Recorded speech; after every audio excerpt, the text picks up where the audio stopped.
warahmatullahi wabarakatuh.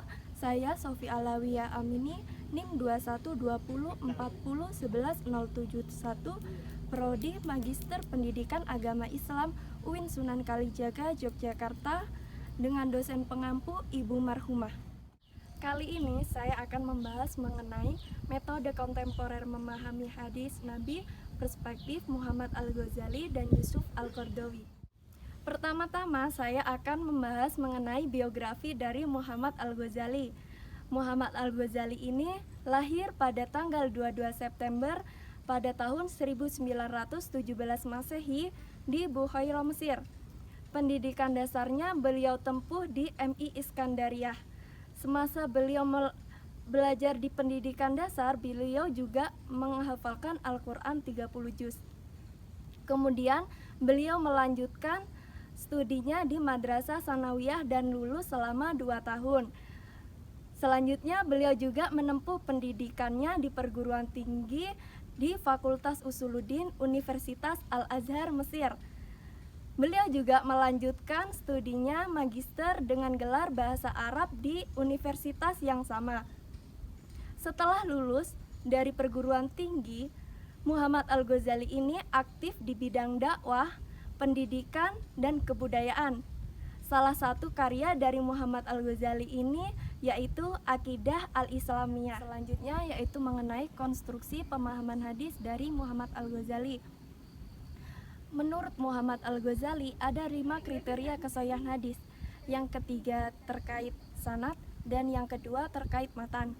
Yang ketiga terkait sanad ini meliputi yang pertama, seorang rawi itu harus dhobit, dan yang kedua, seorang rawi itu harus sahih, dan yang ketiga, 2 diantaranya itu harus ada pada rawi dalam sanadnya.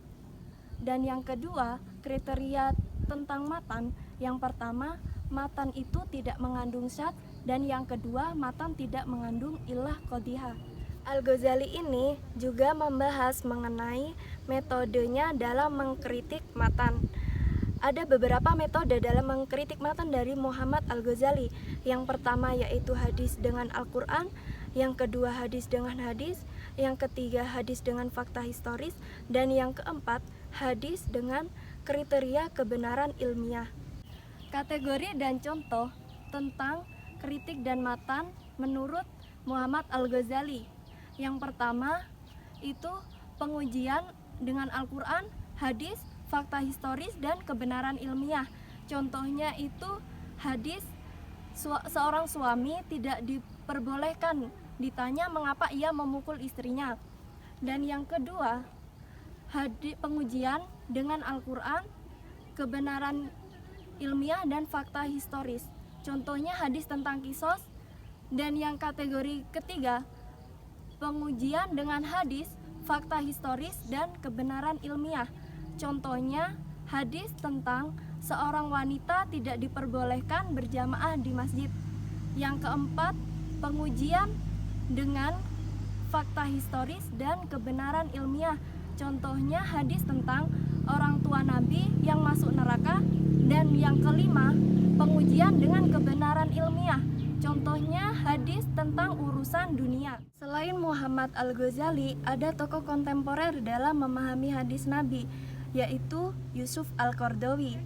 Yusuf Al-Qaradawi ini beliau lahir di Mesir pada tanggal 6 September 1926 Masehi. Di umurnya yang masih 10 tahun, beliau sudah menghafalkan Al-Quran 30 juz.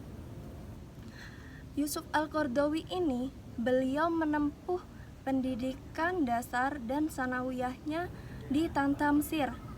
Beliau juga menempuh pendidikan di perguruan tingginya di jurusan studi agama di Universitas Al-Azhar, Mesir. Kemudian beliau melanjutkan studinya di gelar magisternya, beliau mengambil jurusan tafsir hadis. Metode pemahaman menurut Yusuf Al-Qaradawi. Menurut Yusuf Al-Qaradawi ada 3 karakteristik hadis Nabi.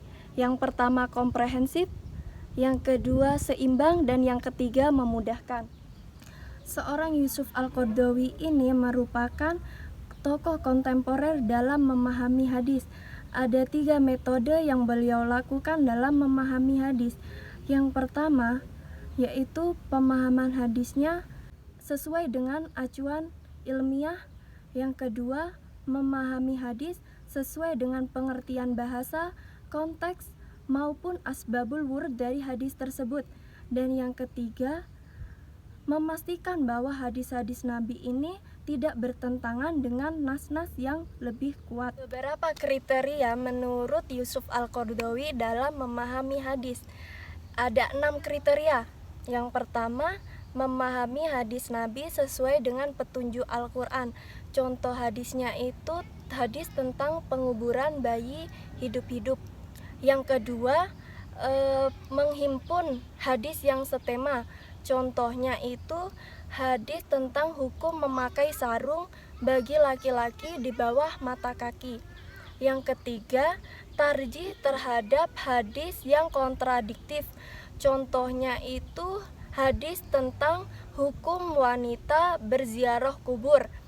Kemudian yang keempat, memahami hadis sesuai dengan latar belakang dan situasi dan kondisi. Contohnya itu hadis tentang larangan bagi wanita bepergian jauh. Yang kelima, membedakan antara sarana yang berubah-ubah dengan tujuan yang sama.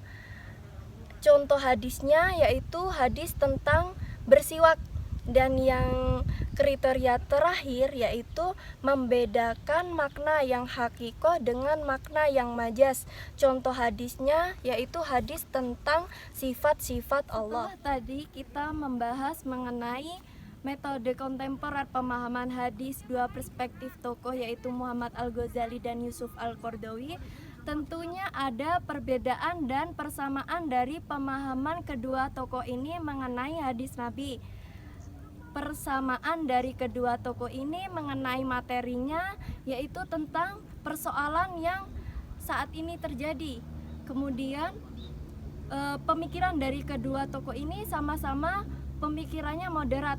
Namun pada realitasnya pemikiran dari kedua tokoh ini menimbulkan pro dan kontra di kalangan masyarakat. Mungkin cukup sekian apa yang bisa saya paparkan mengenai pembahasan metode kontemporer pemahaman hadis, perspektif Muhammad Al-Ghazali dan Yusuf Al-Qaradawi. Apabila ada kurang dan salahnya, saya mohon maaf. Wassalamualaikum warahmatullahi wabarakatuh.